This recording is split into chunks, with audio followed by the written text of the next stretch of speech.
Hello, and welcome to Top Story Daily Edition. I'm JNS Editor-in-Chief, Jonathan Tobin. Thanks for joining me for another discussion on the most pressing issues in the Jewish world. Please like, subscribe, and give us good reviews when you listen to the show. Now let's get started. We could look at it as just another day in New York, where protests on behalf of one cause or another have been part of the culture of the place for more than a century. But the organized effort to snarl traffic with demonstrations blocking a tunnel and 3 major bridges by people chanting support for the killing of Jews ought to be treated as more than just another day in Gotham. The answer as to why this is happening is linked to recent controversies about college presidents who had trouble deciding whether advocacy for the genocide of Jews violates their academic institutions' rules of conduct. Since the October 7th Hamas attacks on Israel, there has been an epidemic of anti-Semitic incidents throughout North America. Jewish businesses and even Jewish neighborhoods have been targeted for boycotts or harassment.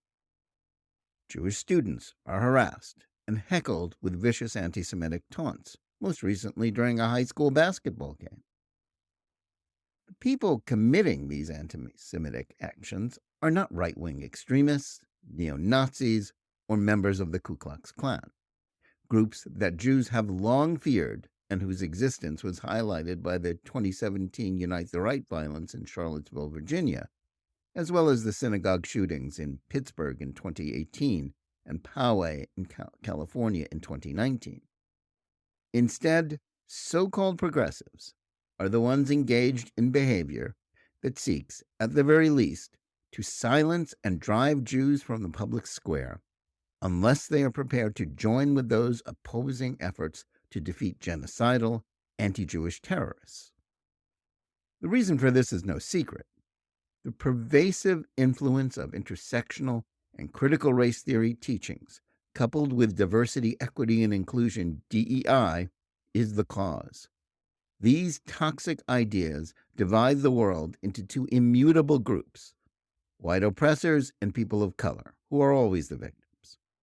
It has created an atmosphere in which people who think of themselves as enlightened liberals think it is acceptable to single out Jews for opprobrium and ill treatment because the woke catechism, that is their secular faith, falsely labels Israel and the Jewish people as white oppressors. The side whose goal is to destroy the Jewish state and slaughter its people are considered the victims, not terrorists, who must be defeated rather than appeased. While the New York Times referred to it as a pro-Palestinian protest, those who shut down the Brooklyn, Manhattan, and Williamsburg bridges, as well as the Holland Tunnel on January 8th, effectively preventing vehicular access to Lower Manhattan during rush hour on a Monday morning, were doing more than demonstrating support for a cause or inconveniencing tens of thousands of people. They were effectively holding a city hostage and creating circumstances that might have led to the loss of life had there been an emergency of any sort during the 2 hours they blocked those arteries on which the city's economy and normal life depend. That in of itself ought to dictate that those involved, 125 of them were arrested by the New York City Police Department, which struggled to regain control of the situation for hours, would be subject to serious punishment. But there is an aggravating factor that also ought to be taken into account. They and their apologists claim that they are only doing this to show New Yorkers what Gazans are allegedly experiencing during the war begun by Hamas by the October 7th atrocities. While blocking traffic, they were also voicing chants that were a thinly veiled call for more terrorist attacks on Jews, both in Israel and around the world. That's what the Long Live Intifada and Globalize Intifada slogans heard at these and other pro-Palestinian protests mean. Along with the From the River to the Sea chant, this is ample evidence that what was going on was an anti-Semitic protest, carried on by a coalition of groups, including some like Jewish Voice for Peace that poses Jewish, which make no secret about the fact that they share a goal with the Hamas terrorists. the destruction of the one Jewish state on the planet. It's also a goal that can only be accomplished by the genocide of the Jewish people. That ought to mean that such protests would be treated as hate crimes, or at least prosecuted to the fullest extent of the law. Unfortunately, it's likely that those involved will, like those involved in other recent protests, to what they themselves describe as flood various sites, a reference to the Al-Aqsa flood, the name Hamas gave to its orgy of murder, rape, torture, and kidnapping. They'll get the usual slap on the wrist that weary city officials have given to most demonstrators in recent memory. Much like the crowds that participated in the mostly peaceful protests in the summer of 2020, the anti-Semitic traffic disruptors will likely get off scot-free. In the Black Lives Matter riots, many of those who assaulted cops, destroyed property, and looted stores went largely unpunished. Indeed, the Times referred to what happened at the bridges and the tunnel as peaceful. But just imagine if 3 New York City bridges and a tunnel were similarly shut down by MAGA red cap-wearing supporters of former President Donald Trump, protesting efforts to prosecute or throw him off the 2024 presidential ballot. They would almost certainly be labeled as insurrectionists and deemed by the U.S. Department of Justice to be domestic terrorists whose tactics were a threat of civil disorder not to be tolerated. And the treatment they'd get from authorities would be harsh.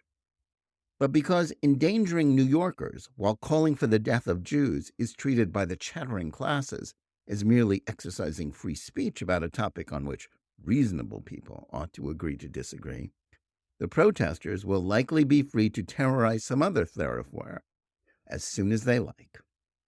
Similar incidents have happened elsewhere in the country, with highways blocked and businesses that the pro-Palestinians associate with the Jewish community subjected to harassment, with few, if any, repercussions for those engaged in this disgraceful conduct. In Toronto, Canada, pro-Palestinian demonstrators were even less subtle about their anti-Semitism. They've been blocking traffic on a highway bridge in a Jewish neighborhood, causing not just inconvenience, but creating an atmosphere of intimidation for its residents. Yet rather than throw these people in jail, the police brought them coffee and donuts in a vain effort to manage the situation rather than restore public order. To put that into perspective, this outrage is taking place in a country in which truckers protesting draconian COVID-19 policies by parking their vehicles, paralyzing traffic in the capital of Ottawa, in what they called a freedom convoy, were treated as insurrectionists. Their bank accounts and those of their supporters were frozen, and their leaders are being tried now on a variety of charges that could land them in prison, even while pro-Hamas protesters were given kid gloves treatment in the same city. It's all part of the same mindset that led to a private Jewish high school girls basketball team withdrawing from a game being played in Yonkers, New York against Roosevelt High School, a college prep magnet school, after they were repeatedly subjected to anti-Semitic taunts and rough play by their opponents. One Roosevelt High School player screamed at the Leffel School players, "I support Hamas, you effing Jew." Roosevelt forfeited the game, and one player was suspended a day later and the coach was fired. But again, just imagine if one of the Jewish girls or any non-minority had yelled, "I support the Klan," at an African-American player. It would have made the front page of the Times and become a national cause celeb. But as of this writing, the Times has yet to even acknowledge it, in much the same manner that it was late to account for the anti-Semitic riot that took place in a Queens high school that targeted a pro-Israel teacher. These incidents and the growing total of opinion surveys that point to a spike in anti-Semitic attitudes are not just a result of indoctrination in the intersectional lie about the Palestinian war to destroy Israel being analogous to the struggle for civil rights in the United States. It's also a product of the mainstreaming of anti-Zionist invective and barely disguised prejudice against Jews in publications like The Times and the willingness of pop culture outlets like the Saturday Night Live show, to take the side of those justifying the advocacy of genocide of Jews rather than those calling it out. The problem is that the people who are committing the growing list of anti-Semitic acts on the street and on college campuses are not part of a tiny radical fringe, like the tiki torch-bearing neo-Nazis who gathered in Charlottesville. These demonstrators are educated progressives who claim to support human rights and are often connected in one way or another to the elites who run the institutions of academia, the media, the arts, and liberal politics. In other words, the new shock troops of anti-Semitism are people that liberal Jews are used to considering as allies. That's why it's so hard for even groups like the Anti-Defamation League, which is supposed to be protecting the Jewish community, to stop defending DEI policies that are behind this rise in anti-Semitism. Jews cannot afford to look away from the main cause of their current woes. Instead, they must focus on why it is that progressives think that Jews are the one minority group that can be discriminated against with impunity. The community needs to mobilize its resources and demand that political leaders start treating those who are carrying out these anti-Semitic hate crimes in the name of supposed sympathy for the Palestinians with the harshness they deserve. It must also insist that mainstream publications go back to treating anti-Zionism as a form of hatred against Jews. Only then can we hope to quell this dangerous surge of hate.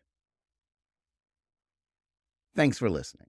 Please remember to tune in every day for Top Story Daily Edition and every week for the full hour-long JNS TV program.